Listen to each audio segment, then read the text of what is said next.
आज हमने 2 दिन पहले वादा किया था कि जो फाइनेंस बिल में अमेंडमेंट पास हुई है जिसने पाकिस्तान के अवाम पर 700 अरब रुपए सालाना का बोझ डाल दिया है, उसी रात जुमेरात को एक और बिल पास हुआ कौमी असम्बली में, जिसमें कोई बहस ना हुई, ना कोई तरामीम सुनी गई, ना कोई बहस हो सकी। और ये बिल जो है इसके बहुत गहरे असरात पाकिस्तान की मईशत पर और पाकिस्तान के अवाम पर पड़ेंगे। और ये एक अजीब तजाद है कि रात के 11 बजे ये स्टेट बैंक अमेंडमेंट एक्ट पास किया गया और सुबह पाकिस्तान की नेशनल सिक्योरिटी पॉलिसी की रूनुमाई हुई और उस पॉलिसी का बड़ा अंसर वही चीज़ थी जो इस मुल्क के सियासतदान पिछले 70 साल से कह रहे हैं कि किसी मुल्क की नेशनल सिक्योरिटी का दारोमदार उसकी मईशत पर होता है। लेकिन बदनसीबी ये है कि सुबह रूनुमाई की गई और उससे 12 घंटे पहले पाकिस्तान की मईशत, पाकिस्तान की हुकूमत और पार्लिमान से लेकर स्टेट बैंक के हवाले कर दी गई। और वो स्टेट बैंक जो ऑटोनमस तो 1956 के एक्ट के मुताबिक है, लेकिन अब वो मुकम्मल तौर पर पाकिस्तान के मामलात से आज़ाद है। यानी हुकूमत जो चाहे, हुकूमत अवाम की बेहतरी के लिए काम करना चाहे, मुल्क को तरक्की देना चाहे, मुल्क के अंदर रोज़गार देना चाहे, मुल्क में गुर्बत को ख़त्म करने की कोशिश करे, वो स्टेट बैंक के ताबे है। उसकी पॉलिसी स्टेट बैंक के अब ताबे होंगी कि जो स्टेट बैंक की सोच है क्या उससे तो हुकूमत की पॉलिसी का तजाद नहीं है। यानी आज जो मुल्क का, अगर ये एक्ट पास हो जाता है सेनेट से, तो मुल्क का स्टेट बैंक जो है ना वो हुकूमत की सुनेगा, ना वो पार्लिमान की सुनेगा, और ना ही उससे कोई पूछ सकता है।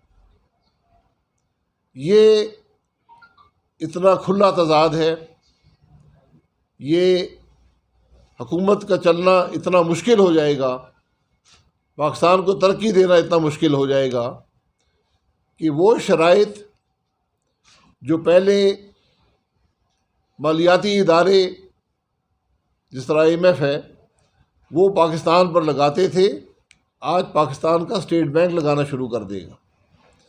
और इस स्टेट बैंक में, इस बिल में, ये एक लंबा चौड़ा बिल है और ज़रूरत थी कि इस बिल को असम्बली में 2-3 हफ्ते डिबेट किया जाता। ये 24 सफ़े का बिल है, इसको डिबेट किया जाता, क्योंकि इस बिल ने मुकम्मल तौर पर जो 1956 का स्टेट बैंक का एक्ट था, जिस पर पाकिस्तान पिछले 65 साल से चल रहा है, उसको मुकम्मल तौर पर तब्दील कर दिया। और जो स्टेट बैंक की हैयत है, जो स्टेट बैंक की काम करने की नौयत है, उसको मुकम्मल तौर पर बदल दिया गया। और अब वो स्टेट बैंक जो मुल्क के बैंकिंग और मालियाती निज़ाम को कंट्रोल करता था, जिसका बुनियादी मकसद बैंकिंग और मालियाती निज़ाम का कंट्रोल था, अब उसका बुनियादी मकसद मुल्क के अंदर डोमेस्टिक प्राइस स्टेबिलिटी है। यानी अब मुल्क के अंदर महंगाई कितनी होगी, उसके क्या असरात होंगे मईशत पर, ये मामला हुकूमत से निकल कर अब स्टेट बैंक के पास चला गया है। और उसके बाद दूसरा काम जो है वो वही पुराना बैंकिंग और मालियाती निज़ाम का है।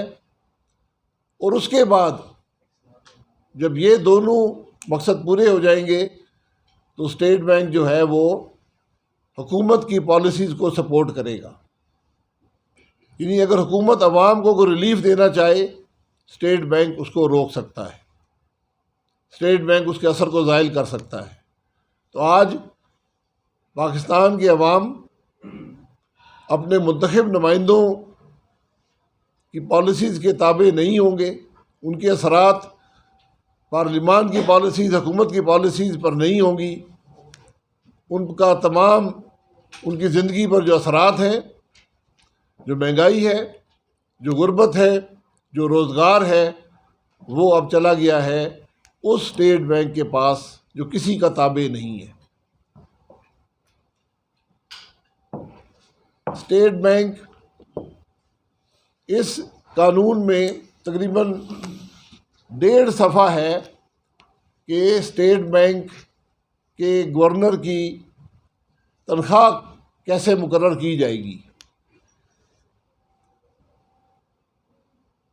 तो जो इदारे अपनी तनख्वाह पर इतना ज़ोर दे रहे हैं कि हमें क्या तनख्वाह मिलेगी, और ये अब यकीनन ये बड़ी सीधी बात है कि इस कानून के पास होने के बाद पाकिस्तान में की हुकूमत में सबसे ज़्यादा तनख्वाह लेने वाला स्टेट बैंक का गवर्नर होगा और पाकिस्तान का दूसरा ताकतवर आदमी स्टेट बैंक का गवर्नर होगा। ना पार्लिमान होगी, ना हुकूमत होगी। ये इसके असरात हैं। अवाम पर इसका क्या असर पड़ेगा?